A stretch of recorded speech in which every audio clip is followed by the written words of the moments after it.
Assalamualaikum warahmatullahi wabarakatuh. Nama saya Kiki Septiana Putri dari Pendidikan Ekonomi.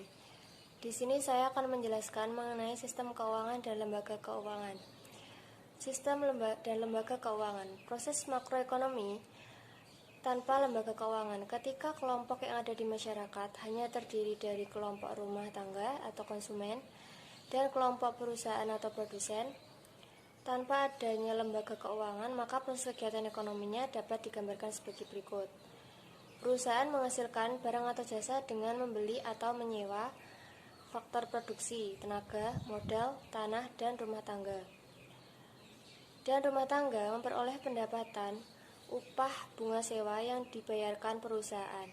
Nilai total barang dan jasa yang dihasilkan sama dengan pendapatan upah keuntungan sewa. Barang sama dengan uang. Proses makroekonomi dengan lembaga keuangan.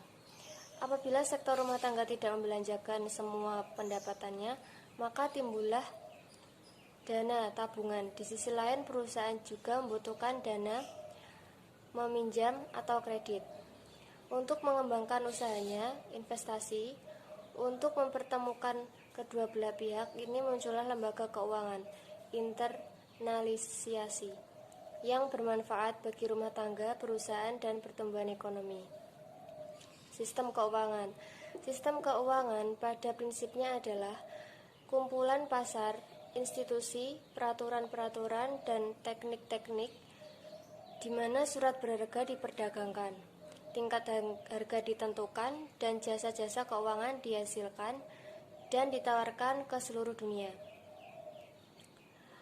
Tugas utama sistem keuangan adalah mengalihkan dana dari penabung kepada peminjam untuk kemudian digunakan atau dibelanjakan dan untuk investasi sehingga ekonomi dapat tumbuh dan meningkatkan standar kehidupan. Fungsi sistem keuangan meliputi 1. Fungsi tabungan, di mana tabungan, obligasi, saham, dan instrumen hutang lain diperjualbelikan di pasar uang untuk mendapatkan pendapatan bagi pemilik dana dan mengalir melalui pasar keuangan untuk digunakan sebagai sumber investasi. Pihak yang membutuhkan atau bersedia mempergunakan sehingga barang dan jasa bisa diproduksi. Yang kedua, fungsi penyimpan kekayaan. Instrumen keuangan menyediakan cara terbaik dalam menyimpan kekayaan, menahan aset yang dimiliki untuk tidak dikonsumsi sampai dana tersebut dibutuhkan untuk dibelanjakan. Yang ketiga, fungsi likuidasi, pencairan. Pasar uang dan pasar modal menyediakan cara yang aman untuk pemilik dana sewaktu-waktu membutuhkan atau mengkonversi instrumen kekayaan tersebut menjadi uang tunai dalam waktu singkat. Yang keempat, fungsi kredit. Sistem keuangan yang memperoleh dana tabungan simpanan dapat memberikan kredit atau pinjaman untuk membiayai konsumsi dan investasi pihak yang membutuhkan. Yang kelima, fungsi pembayaran. Melalui jasa keuangan bank seperti cek, giro, biliet, kartu kredit, inkaso, dan lain-lain. Yang keenam, fungsi resiko.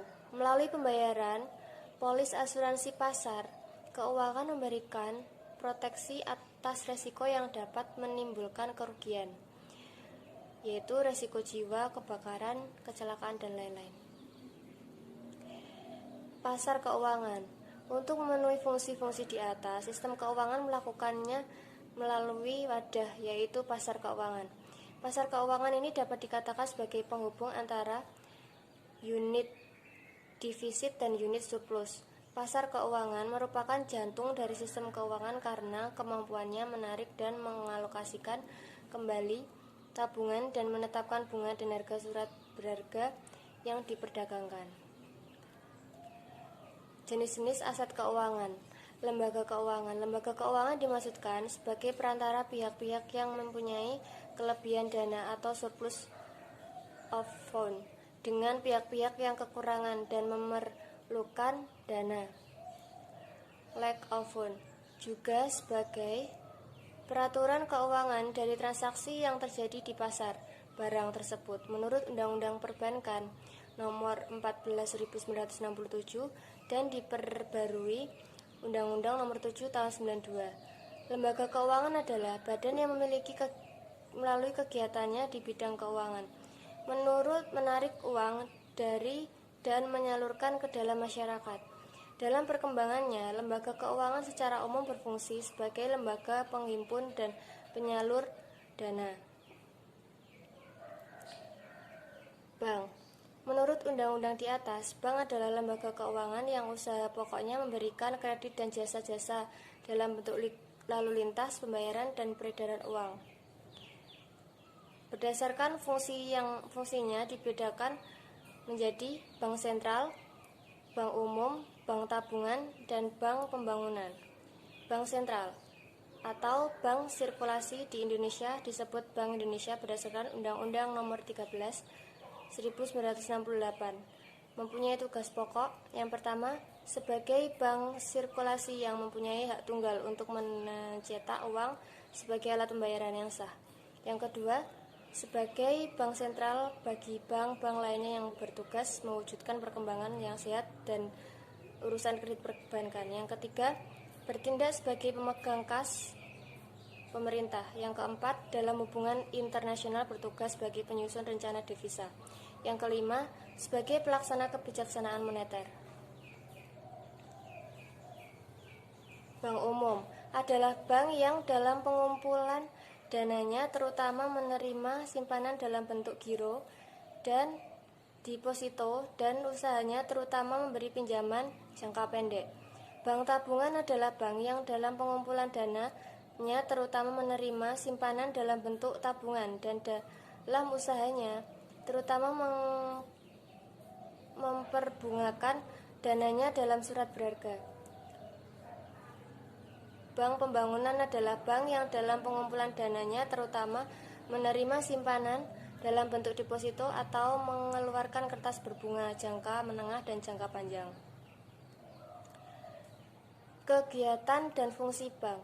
Sekarang kegiatan perbankan sudah tidak semurni definisi di atas, namun secara umum bank-bank tersebut melayani berbagai kegiatan sebagai berikut. Yang pertama, sebagai tempat untuk penitipan atau penyimpanan uang. Yang kedua, sebagai lembaga pembeli dan penyetor kredit. Yang ketiga, sebagai perantara dalam lalu lintas pembayaran. Lembaga keuangan bukan bank. Sebagaimana bank, LKBB juga berfungsi sebagai pengumpul dan penyalur dana dari bank ke masyarakat.